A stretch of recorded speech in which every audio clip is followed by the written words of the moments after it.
Bueno, bienvenidos nuevamente. Estamos en el origen de las escrituras y vamos por la clase 17. Lo que vamos a ver hoy se llama transmisión y corrupción del texto bíblico. Vamos a ver básicamente cómo se transmite la Biblia, que un poco de eso sabemos, pero también vamos a ver cómo se corrompe, cómo se tergiversa, cómo se modifica el texto bíblico a lo largo del tiempo. Así que bueno, haremos una breve referencia a la transmisión del texto bíblico, analizando también el problema de la corrupción de las escrituras con el paso del tiempo. Muy bien. Los textos o la bibliografía que ha sido consultada para esta clase son La exactitud de la Biblia, capítulo 12 del libro Poder para la Vida Abundante de Víctor Paul Wierwille, El texto sagrado, que es una publicación de la Sociedad Bíblica Iberoamericana, La genealogía de Jesucristo, que es una clase del reverendo Eduardo Dinotto, Los evangelios cronológicos de John Root, que es un biblista, cronologista, judío, El origen de la Biblia de Philip Comfort y Rafael Serrano, Historia eclesiástica Eusebio de Cesarea, Biblioteca de Autores Cristianos, y el libro A través de los siglos, Historia del texto bíblico, editorial Verbo Divino. Usaremos la Biblia Reina Valera, como siempre, la Biblia de Jerusalén y algún interlineal y manuscrito, particularmente en la clase de hoy. Bueno, la palabra de Dios ha sido conservada y transmitida a lo largo de generaciones, copiándola sobre los diferentes soportes de escritura disponibles para cada época. Esto ya lo hemos visto. Ahora, dos puntos a tener en cuenta. Primero, los documentos originales de la Biblia no existen hoy en día. Los que se denominan autógrafos. Segundo, las copias existentes difieren una de la otra. Por lo tanto, ninguna traducción o versión de la Biblia puede ser llamada con propiedad la palabra de Dios. La palabra de Dios original no está disponible. Muy bien, hasta acá con esto, y ahora vamos a hacer un bosquejo muy breve de la transmisión textual. ¿Cómo se transmitió la Biblia? En principio hay que considerar los testigos del Viejo Pacto, que es el Antiguo Testamento. Y todos los textos bíblicos del Antiguo Testamento parten y se copian desde un único texto. Ese se denomina el Urtext de los tiempos de Esdras, allá por el año 480 al 440 a.C. Es decir, que para el Antiguo Testamento tenemos la compilación, la primera compilación que se hizo fue en la época de Esdras. La primera compilación de cualquier obra literaria o artística se llama Urtext. Y tenemos tres testigos básicos del Viejo Pacto, que son la Septuaginta, conocida, el Pentateuco samaritano y el texto rabínico o texto masorético. Ahí tienen en el mapa aproximadamente los lugares geográficos en donde se compilaron estos testigos del Viejo Pacto. Respecto de la Septuaginta, ¿qué es? Bueno, son colecciones de traducciones griegas de la Biblia. Estas traducciones estuvieron y están compiladas en lo que se conoce como códices. La Septuaginta contiene una compilación del Códice Sinaítico, el Códice Vaticano, el Códice Alejandrino y el Códice o Códex, es lo mismo, Ephraemi Rescriptus. ¿Qué son los códices? Es el formato más parecido a un libro de los que tenemos hoy día. Luego tenemos el Pentateuco samaritano, que es la conocida Torá. La Torá que consiste únicamente en los 5 primeros libros de la Biblia. Génesis, Éxodo, Levítico, Números, Deuteronomio. No hay más nada. Dentro de la Torá no hay más nada. Es más, hay pueblos y culturas que si seguían por el Pentateuco samaritano, ellos no reconocen ningún otro libro de la Biblia más allá de estos 5 libros. Y después como otro exponente, tenemos el texto rabínico o texto masorético, que está plasmado en lo que se conoce como la Biblia hebraica stuttgartense. ¿Qué es este texto, el texto masorético? El texto masorético es la Biblia en hebreo a la que se le han agregado puntos y rayas que se llaman los nekudot.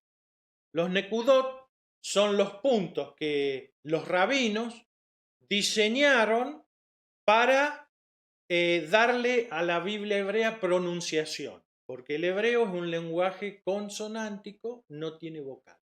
Entonces, los puntitos se los agregaron ellos y con eso compilaron la Biblia hebrea o el texto masorético. Esto es un breve pantallazo. Ahí arriba en la lámina, arriba a la izquierda, tienen el libro A través de los siglos. Si en algún momento tienen ganas de leerlo, tiene todo esto que yo dije explicado en detalle. El texto masorético es un manuscrito hebreo del Antiguo Testamento y los masoretas eran rabinos judíos que tenían sumo cuidado en copiar el texto hebreo sin errores, y prácticamente está muy bien copiado y muy bien resguardado. Este texto fue contenido en códices, que es lo más similar a lo que sería un libro hoy día, y los 3 códices principales son el de los profetas del Cairo, el códice de Alepo y el códice de Leningrado, a que hoy día se llama Códice de San Petersburgo. Según comentan los académicos, es el más completo y antiguo y se utiliza como base para muchas ediciones modernas de la Biblia hebrea. Este texto masorético, que fue plasmado en códices, da lugar a las 3 Biblias hebreas que son las que hay hoy por así decirlo, en el mercado, que son la Biblia hebraica de Kittel, basada en el Códice de Leningrado, la Biblia stuttgartensia, que incorpora variantes textuales de los rollos del Mar Muerto, que se han descubierto a partir de 1950 en adelante, y una Biblia muy exacta y muy precisa que se llama la Biblia hebraica quinta. Esta es una de las más que busca la mayor exactitud, ¿no? De acá surgen todas las traducciones bíblicas. ¿Qué pasa con el Nuevo Testamento? ¿O cuáles son los textos del Nuevo Testamento? Bien, nosotros ya sabemos que durante los primeros años de expansión de la Iglesia se desarrollaron lo que hoy conocemos como textos o cartas locales del Nuevo Testamento. Y estas cartas comenzaron a circular por las iglesias que estaban ahí por Oriente Medio y surgieron o circularon por ciudades como Alejandría, Antioquía, Constantinopla, Cartago o Roma. Y en estas ciudades circulaban copias de las escrituras y era la forma corriente de esa época. Es decir, de pronto Pablo escribía una epístola y esa epístola se copiaba y se circulaba por las iglesias de la época. Al hacer copias adicionales, el número de lecturas e interpretaciones de los originales fueron generando varios tipos de texto del Nuevo Testamento. ¿Qué pasó? Hasta el año, o dentro de los años 37 al 96 después de Cristo, circulaban estas copias que había escrito Pablo, que había escrito por allí Timoteo, circulaban las originales o las copias de los originales. Pero después del año 96 se va formando lo que se conoce como familias textuales del Nuevo Testamento, y hay tres grandes familias del Nuevo Testamento, que son la que se llama la alejandrina, la occidental y la cesariense. Tres familias. ¿Qué son las familias? Son un conjunto de cartas que se organizaban de acuerdo a la región geográfica por donde circulaban. La familia alejandrina es la considerada más fiel a los originales de los apóstoles y se desarrolló en Alejandría y Egipto. Y esa se encuentra hoy día en los códices Vaticano y Sinaítico, de los cuales hemos hablado. Y estos códices, bueno, el Vaticano se encuentra en la Iglesia de Roma. Bueno, ahí se encuentran estas escrituras. La compilación occidental se desarrolló en la zona de Italia, Galia, África del Norte y Egipto. Está volcada en el códice Besa, Claromontanus y Washingtonianus. Complicados los nombres de los códices. Y luego la cesariense, que al parecer se originó en Egipto y está plasmada en un códice que se llama Coridete. Pero respecto de la compilación de códices y manuscritos que se fueron descubriendo, hoy en día los académicos cuentan con unos 5.500 manuscritos del texto griego, de las escrituras de lo que serían los evangelios y las epístolas en adelante, para estudiar, comparar, hacer crítica textual, etc. De la familia occidental vienen las Biblias, las primeras versiones latinas de la Biblia. Surge la Vulgata latina en el año 382 después de Cristo, que fue la Biblia de la Iglesia Católica durante 1400 años. Y después de la familia cesariense, que como ustedes ven en el diagrama, recibe textos de la familia alejandrina, recibe textos de la familia occidental, surge lo que se conoce como la familia bizantina entre el año 500 y 1500 después de Cristo. Recuerden que estos son compilaciones de cartas, de copias, a veces hay fragmentos, y de esa familia bizantina surge el Textus Receptus en el 1516 y el texto mayoritario en el 1950. De ahí, ¿no es cierto?, toda esta información va a la imprenta y de estas familias y recopilación de textos es desde donde salen las traducciones y versiones de la Biblia a los distintos idiomas: inglés, español, portugués, francés, etc. Eso es lo que fue a la imprenta. Una vez que un texto fue a la imprenta, a partir de ahí ya no hay errores. Los errores se arrastraron antes, cuando eran manuscritos y había copias de copias de copias. Muy bien, hasta acá llegamos. La familia bizantina, de la cual se origina el Textus Receptus, fue la de mayor circulación y el texto más aceptado de la época, allá por el 1500 más o menos. Esta base textual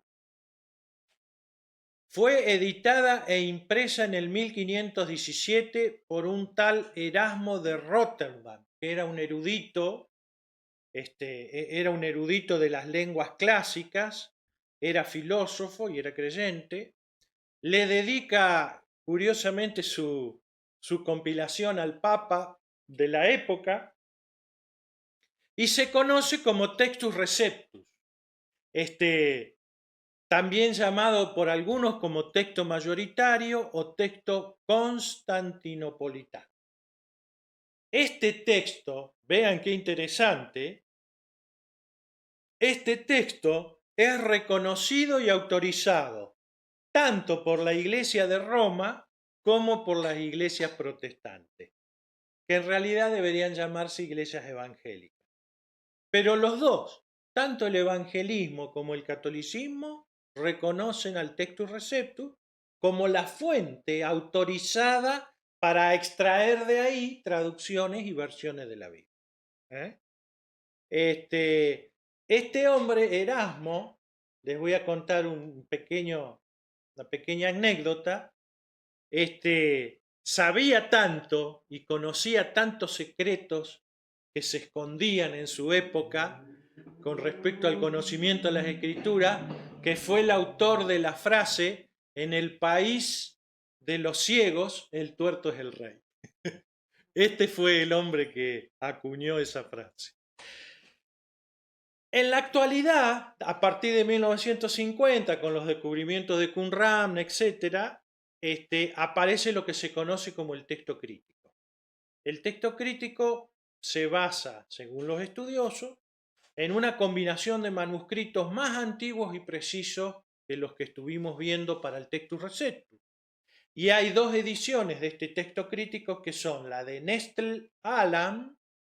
Nestle Aland son dos personajes, no es un apellido compuesto. Esa se produce en Alemania, y el texto USB de Sociedades Bíblicas Unidas, producido en Estados Unidos. Entonces, viene acá la pregunta para cerrar este apartado. ¿De dónde vienen las Biblias que nosotros leemos? Bueno, vienen del Textus Receptus, del texto mayoritario o del texto crítico griego. A veces hacen una mezcla, pero de ahí vienen. Entonces, por ejemplo, por citar algún ejemplo, la Biblia Nácar Colunga, que es una versión católica, la Biblia Bober Cantera, que es una versión católica, proviene del Textus Receptus. Se traduce de ahí, del griego al castellano. La Reina Valera, 1960, la Reina Valera Gómez, la King James, de 1611 y 2016, ¿de dónde traducen esa Biblia? Del Textus Receptus y del Textus Mayoritario. Ahí puse en verde claro la Reina Valera Gómez, porque según los académicos y los estudiosos, es la Biblia que menos se aparta del texto Receptus, que está en griego. Y por el otro lado tenemos las nuevas versiones que han ido apareciendo, que se basan en el texto crítico de Nestle Aland, que son Dios habla hoy, la Biblia de Jerusalén, una versión católica, El pueblo de Dios, Biblia de las Américas, la Biblia en lenguaje actual, la Reina Valera, una Biblia que utilizan los evangélicos, la Biblia Nueva Traducción Viviente o Nueva Versión Internacional, que hay una corriente que la critica, otra corriente que la defiende, y bueno, pero de acá vienen las Biblias. Esto es básicamente lo que nosotros tenemos que saber. ¿Por qué? Bueno, tenemos que saber esto porque esto es lo que explica las diferencias en las versiones de la Biblia. Es decir, hay palabras agregadas, palabras omitidas, palabras modificadas o palabras con diferente traducción. Una Biblia que viene del Textus Receptus puede traducir venida, y una Biblia que viene del texto crítico puede traducir presencia. Pero no es lo mismo presencia que venida. Bueno, traducen así. Por eso es necesario el estudio de las Escrituras. Yo les recomiendo, si tienen en esta semana un tiempito, se meten a esa página, obohu.cz, ahí están todas las versiones de la Biblia en arameo, en griego, en castellano, las traducciones, el textus receptus, el texto mayoritario, por lo menos si quieren chusmearlo visualmente para que vean de dónde se sacan las Biblias. Muy bien, hasta acá llegamos con la primera parte de la clase. Entonces ahora vamos a ver la corrupción textual. Hablar de corrupción textual, casi que podríamos hacer una clase entera. Pero bueno, yo he tomado para esta clase de hoy 3 ejemplos puntuales que sirvan como ejemplificación y que tengan que ver con la clase que venimos desarrollando nosotros. Así que vamos a ver 3 ejemplos de corrupción textual muy interesantes. Primero vamos a ver una palabra añadida, luego vamos a ver una exégesis de la famosa oración del Padre Nuestro y luego vamos a cerrar con una traducción incorrecta en la genealogía de Jesucristo. Bien. Marcos 9:29. Caso 1, vamos a ver una palabra añadida. Marcos 9:29 dice, y les dijo Jesucristo a sus apóstoles, este género con nada puede salir sino con oración y ayuno. Recuerdan en ese milagro. En este caso veremos la añadidura de la palabra ayuno en algunas traducciones de la Biblia.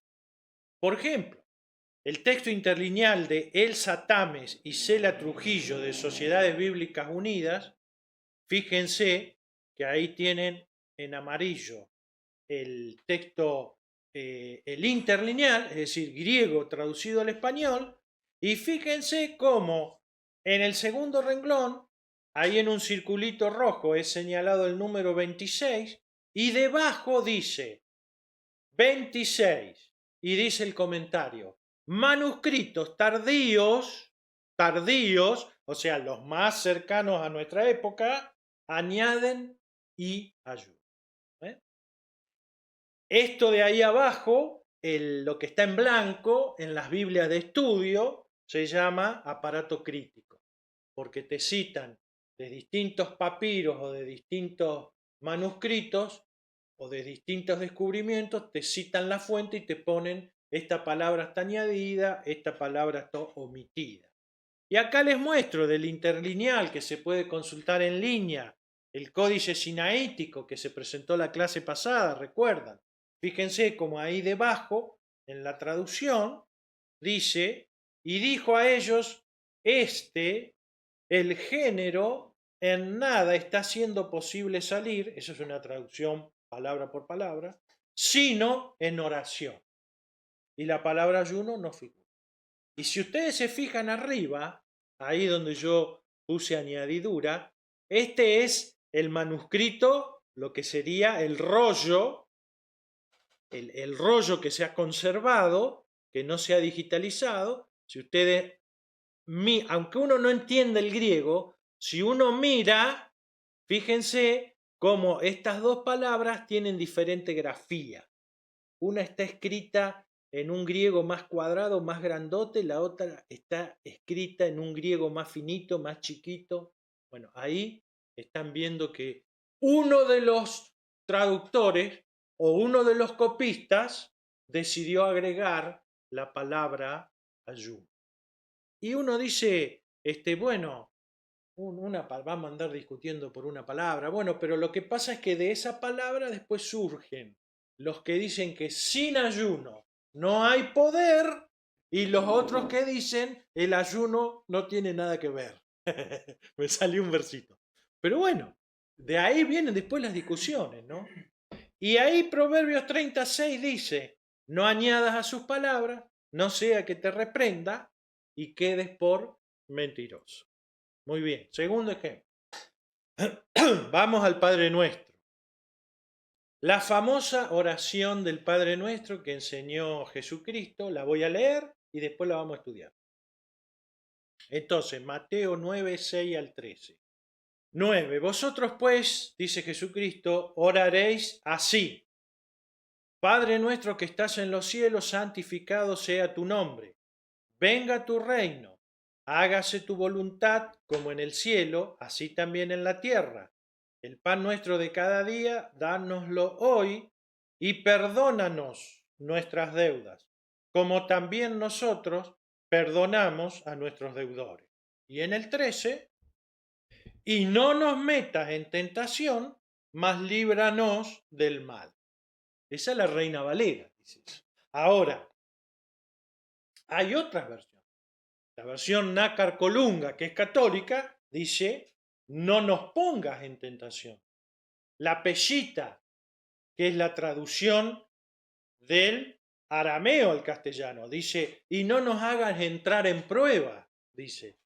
Y la Biblia de Jerusalén, la más discretita, dice, no nos dejes caer en la tentación. Ahora,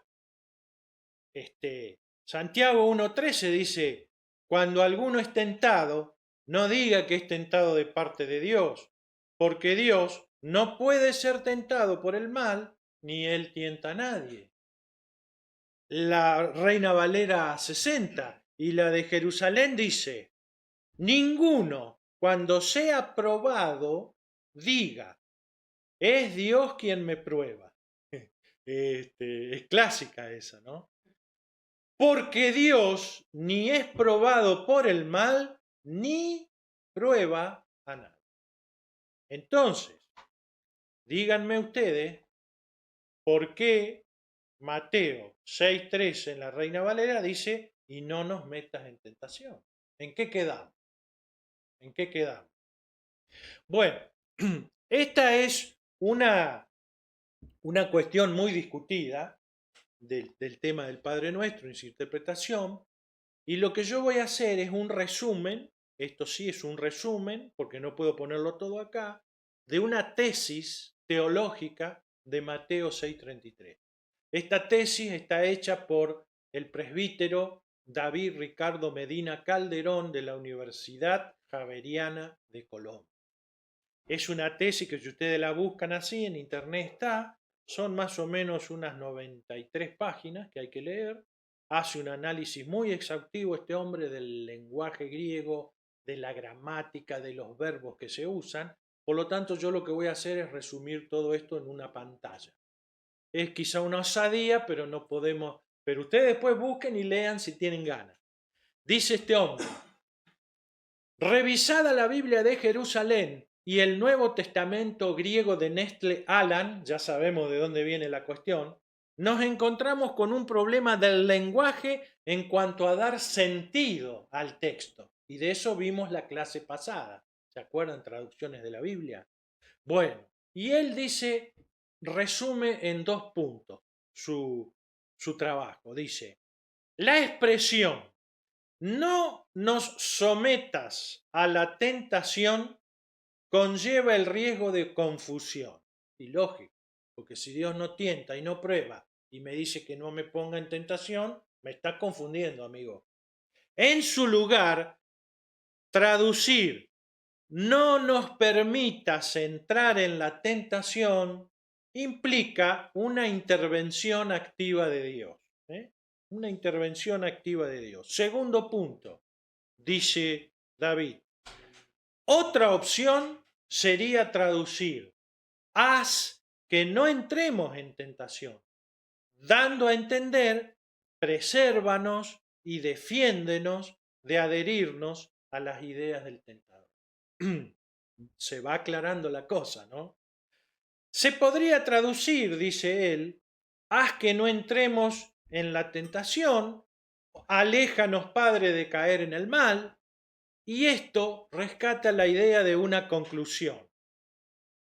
Si bien siempre somos pasibles de ser tentados, pero no por Dios, no por Dios. Muy bien. Entonces, Vamos a hacer el contexto de este versículo y vamos a ver cómo traduce este hombre el versículo 13. Volvemos a leer Santiago. Porque Dios no puede ser tentado por el mal, ni Él tienta a nadie. Y hay una escritura que la hemos leído en 1 Corintios 10:13, ¿se acuerdan de esta? No nos ha sobrevenido ninguna tentación que no sea humana, pero fiel es Dios que no os dejará ser tentados más de lo que podéis resistir. ¿Se acuerdan de ese versículo? Sí. Muy bien. Entonces esta es la traducción que da David Ricardo Medina Calderón. El versículo 13 dice, mantente, en lugar de no nos pongas en tentación, él traduce, mantente cerca con tu mano protectora cuando la prueba sea desmedidamente ardua para mí. Entonces, fíjense que en este caso, en este análisis y en esta exégesis, tenemos el versículo 6:13 y la traducción al castellano con todo el contexto de la escritura concuerda. Porque diría, Dios no tienta, Dios no me va a dejar ser tentado más de lo que puedo resistir y su mano va a estar cerca, su mano protectora, cuando me toque o si me toca una prueba que sea desmedidamente ardua para mí. Entonces, la teología, voy a hacer un comentario acá, la teología dispensacionalista que divide a la Biblia en periodos de tiempo y cierra los periodos de tiempo y dice acá terminó este periodo de tiempo y ahora viene uno nuevo y esto nuevo no tiene nada que ver con lo otro, esa teología ha enfatizado este versículo diciendo que el pan nuestro de cada día, dánoslo hoy, y el Padre nuestro en general no es una oración para nosotros.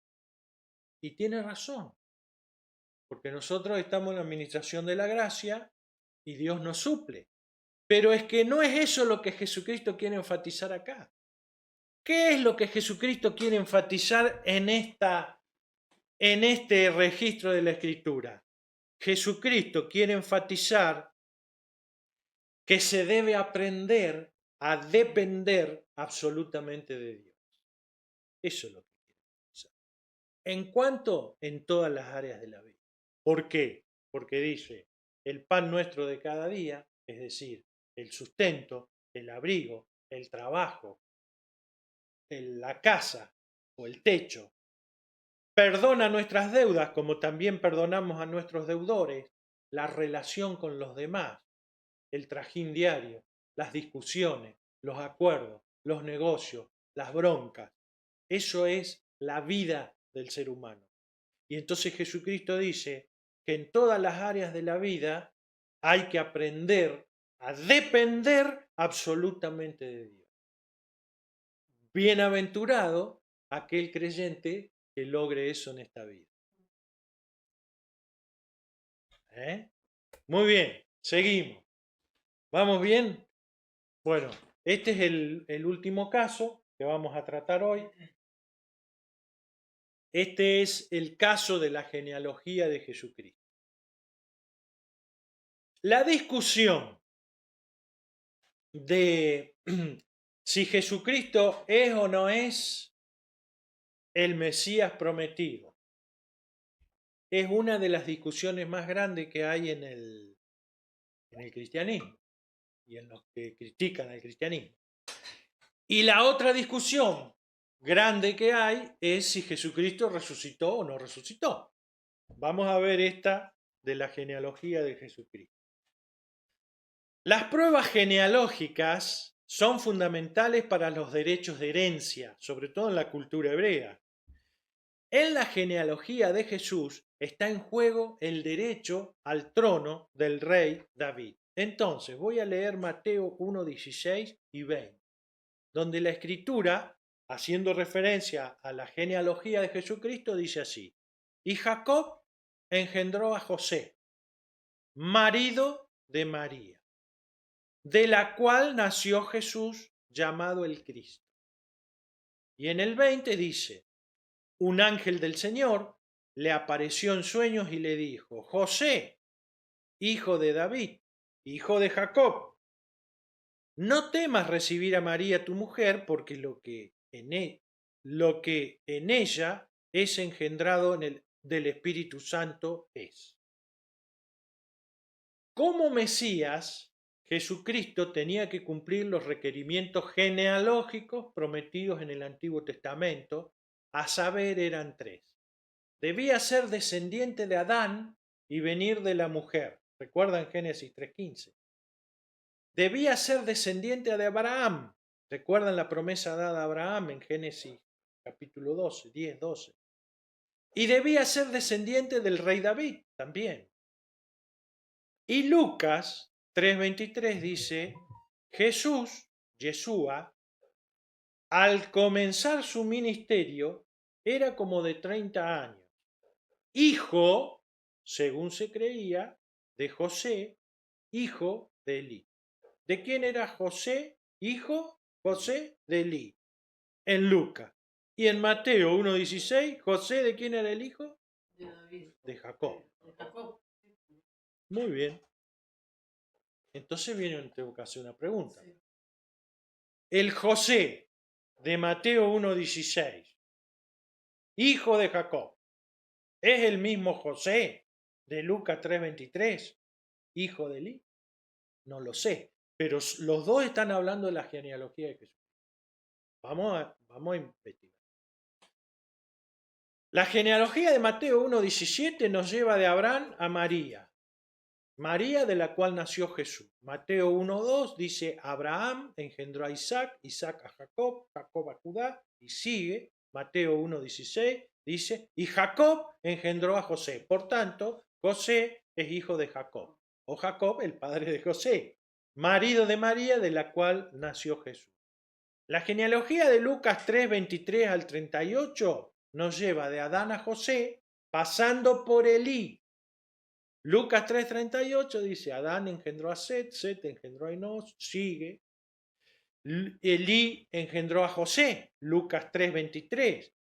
Elí engendró a José, según se creía, de donde vino Jesús. Es decir, el Mateo 1:16 nos presenta a José, hijo de Jacob. Y en Lucas 3:23 se nos presenta a José, hijo de Elí. Hasta ahí vamos. Son los mismos. Entonces, existe un error en la genealogía de Jesucristo. Mateo 1:16, voy a volver a leer, dice: y Jacob engendró a José, marido de María, de la cual nació Jesús llamado el Cristo, el Mesías. En el 17 hay un versículo clave, porque dice: de manera que todas las generaciones desde Abraham hasta David son 14. Desde David hasta la deportación de Babilonia, 14.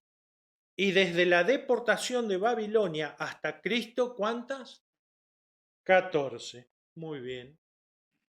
Y ahora vamos a revolucionar la cabeza diciendo lo siguiente.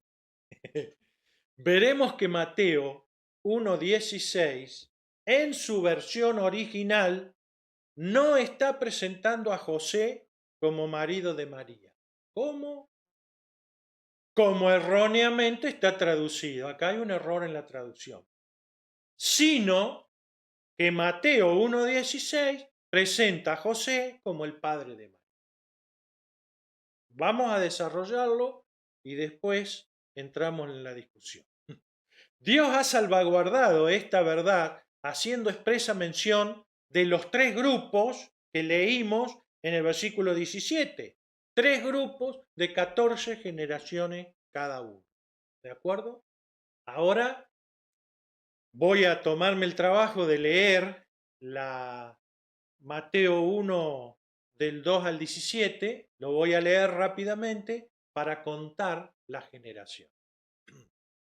Bueno, dice en el 1:2, y Abraham engendró a Isaac, Isaac a Jacob y Jacob a Judá. Judá engendró de Tamar a Fares y a Sara, Fares a Esrom y Esrom a Aram. Aram engendró a Aminadab, Aminadab a Naasón y Naasón a Salmón. Salmón engendró de Rahab a Boz, Boz engendró de Ruth a Obed y Obed a Isaí, que nombramos hoy. Isaí engendró al rey David y el rey David engendró a su hijo Salomón. 1:7. Salomón engendró a Roboán, Roboán a Abías y Abías a Asa. Asa engendró a Josafat, Josafat a Joram y Joram a Usías. Usías engendró a Jotam, Jotam a Acaz y Acaz a Ezequías. Ezequías engendró a Manasés, Manasés a Amón y Amón a Josías. Josías engendró a Jeconías en el tiempo de la deportación de Babilonia. 1:12. Después de la deportación, Jeconías engendró a Salatiel, Salatiel a Zorobabel, Zorobabel engendró a Abiud, Abiud a Eliakim y Eliakim a Azor. Azor engendró a Sadoc, Sadoc a Akim, Akim a Eliud. Eliud engendró a Eleazar, Eleazar a Matán, Matán a Jacob. Y Jacob engendró a José, marido de María, de la cual nació ¿quién? Jesús, llamado el Cristo. Pero dice en el 17, ya lo leímos, de manera que todas las generaciones desde Abraham hasta David son 14. Desde David hasta la deportación a Babilonia son 14, y desde la deportación a Babilonia hasta Cristo, ¿cuántas son? 14. Ahora si me acompañan y siguen el puntero del mouse, vamos a contar los nombres en el color ladrillo, color celeste y color verde. Fíjense, 1, Abraham, 1, 2, 3, 4, 5, 6, 7, 8, 9, Salmón, 10, 11, 12, Isaí 13 y David 14. Vamos a contar los celestes. Salomón, Roboam, Abías y Asa, 1, 2, 3, 4, 5, 6, 7, 8, 9, 10, 11, 12, 13, Jeconías, 14. Vamos bien hasta ahora. Vamos a contar los verdes. Salatiel, 1, 2, 3, 4, 5, 6, 7, 8, 9, 10, 11, 12, José, marido de María, misma generación, Jesús, 13.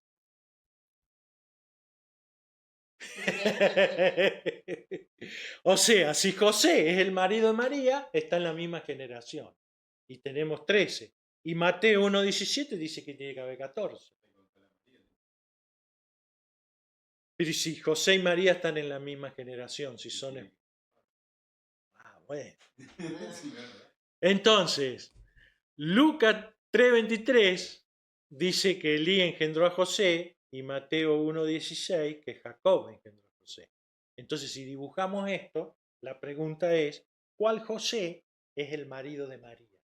¿El José que viene por la línea de Salomón, hijo de Jacob, como ven en el gráfico central, o el José que viene por la línea de Natán, hijo de Elí, como ven? Lucas muestra que José, el esposo de Miriam, Miriam es el nombre hebreo de María, es descendiente de David, pero el José de Lucas no está relacionado biológicamente con Jesús, porque es hijo de Elí por la línea de Natán. Lucas nos dice que José era supuesto padre de Jesús, se creía que era el padre. Mateo nos dice que Jesús fue concebido por el Espíritu Santo, biológicamente dentro de María, y el padre de José, según Mateo, es Jacob. Con estos datos podemos trazar o dibujar lo siguiente. Tenemos a Jacob, padre de José. José, ahora lo vamos a ver más, padre de María, o padre, y algunos autores dicen tutor. Y después, por el lado de Natán, tenemos a José, hijo de Elí, marido de María, padre adoptivo de Jesucristo. Y María concibió por Espíritu Santo en su vientre a Jesucristo. Según el Nuevo Testamento interlineal de Berry, la palabra marido en Mateo 1:16, como ven en la captura a la derecha, es una traducción de la palabra griega andra, cuya raíz es la palabra griega aner. Bain comenta que aner denota en general hombre, pero también varón adulto, en contraste con antropos, que denota generalmente un ser humano, varón o hembra. Se usa del adulto varón en varias relaciones, quedando el significado decidido por el contexto. Aner es usado del hombre en sus distintas relaciones. También puede ser traducido padre, ya que un padre es un adulto masculino. Ese es un dato que nos da el Nuevo Testamento interlineal de Ver. Por otro lado, hay una obra que fue citada en la bibliografía, Historia Eclesiástica de Eusebio de Cesarea, que dice lo siguiente. Vean. Mateo es un evangelio de los cuatro que hay. Mateo fue escrito en hebreo y fue escrito en hebreo para los judíos. Eso lo atestiguan Eusebio, Clemente de Alejandría, Cirilo, Epifanio, Ireneo, Orígenes y Jerónimo, historiadores de la iglesia primitiva. Ahí tienen el texto del libro Historia Eclesiástica, que es bilingüe, en donde, fíjense cómo escribe. Arriba está el texto en griego y vean la traducción abajo. Mateo, el que escribió Mateo, ordenó las sentencias en lengua hebrea, pero cada uno las traducía como mejor podía. Así que tenemos una traducción al español que proviene de una traducción griega, que proviene de una traducción aramea, que proviene del libro de Mateo, que fue escrito originalmente en hebreo. El investigador Nehemías Gordon también es un cronologista bíblico, este hombre, judío también. Descubrió 14 manuscritos de Mateo en hebreo en los archivos de los escribas judíos. Y 2 de esos manuscritos más antiguos contienen la genealogía de Jesús. ¿Y a qué no saben qué?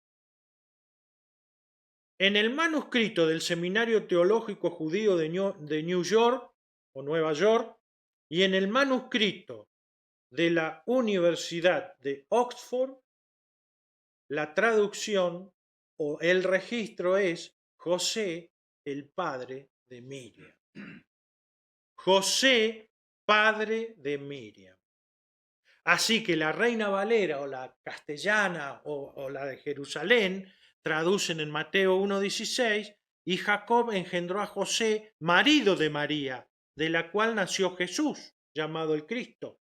Pero de acuerdo a los manuscritos de la genealogía de Jesús, debería traducir Jacob, nombre hebreo de Jacob, engendró a Yosef, nombre hebreo de José. El padre de Miriam, el padre de Miriam. Miriam, nombre hebreo de María, de quien nació Yeshua, llamado el Mesías. Era claro en los textos de los evangelios en español que Joseph ben Jacob, ben es hijo, mencionado en Mateo 1:16, y Joseph ben Elí, citado en Lucas 3:23, eran dos hombres distintos, con dos líneas genealógicas distintas, hasta el rey David. Aunque ambos llevan un nombre israelita muy común, José. Coincidentemente, entonces, lo que estamos viendo es que el padre y el esposo de María, que es lo mismo decir que el abuelo materno y el papá adoptivo del Señor Jesucristo, tenían el mismo nombre, José, Joseph, cosa muy común en la cultura de esa época. Por lo tanto, volvemos a mostrar o a graficar esta estructura de genealogía. Entonces lo tenemos a José, abuelo de Jesús y padre o tutor de María, y al otro José, padre adoptivo de Jesús. José, hijo de Elí, por la línea de Natán hasta David, y José, hijo de Jacob, por la línea de Salomón hasta David. ¿Lo ven? Entonces ahora tenemos que se cumple lo que dice Mateo 1:17. De manera que todas las generaciones desde Abraham hasta David son 14, desde David hasta la deportación de Babilonia 14, y desde la deportación de Babilonia hasta Cristo 14.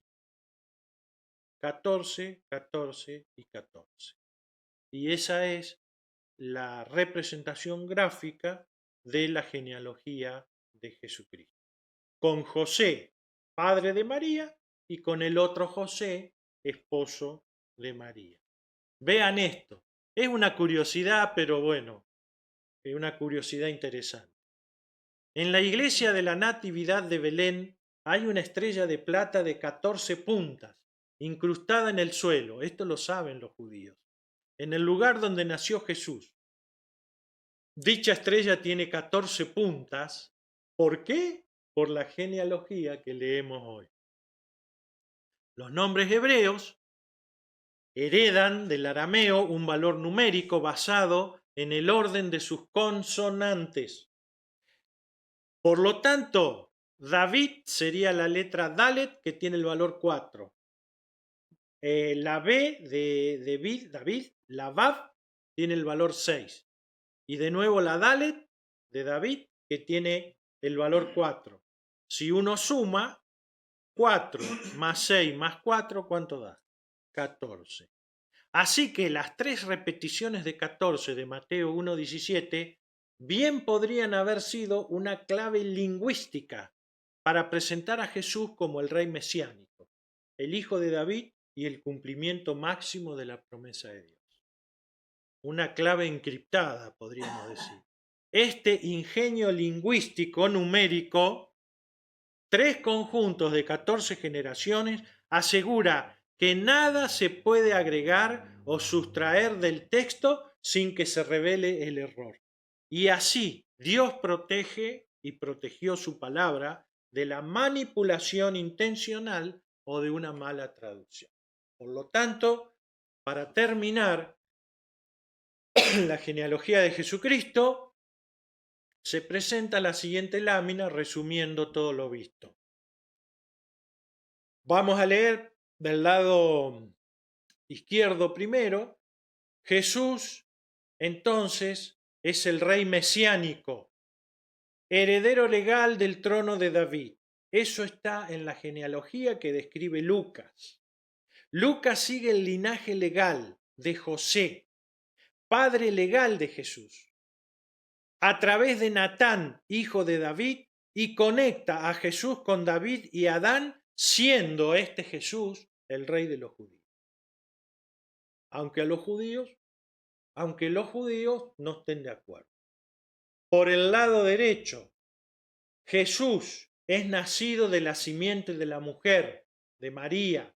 Es el Redentor prometido en Génesis 3:15. Mateo sigue el linaje biológico de María y conecta a Jesús con David y Abraham a través de Salomón, siendo Jesús el Mesías prometido.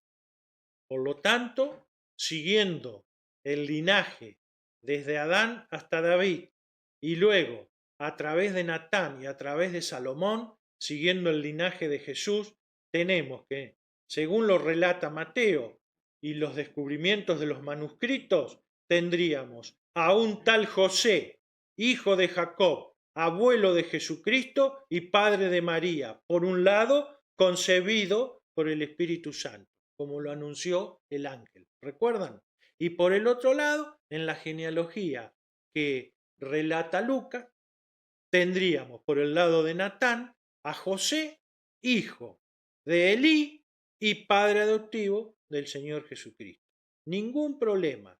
José, esposo de María, Jesús, hijo por concepción del Espíritu Santo de María y legalmente hijo de José, padre adoptivo. Y con eso tenemos las 14 generaciones que se cumplen también hasta Jesucristo. Bueno, Dios los bendiga y nos vemos en la próxima.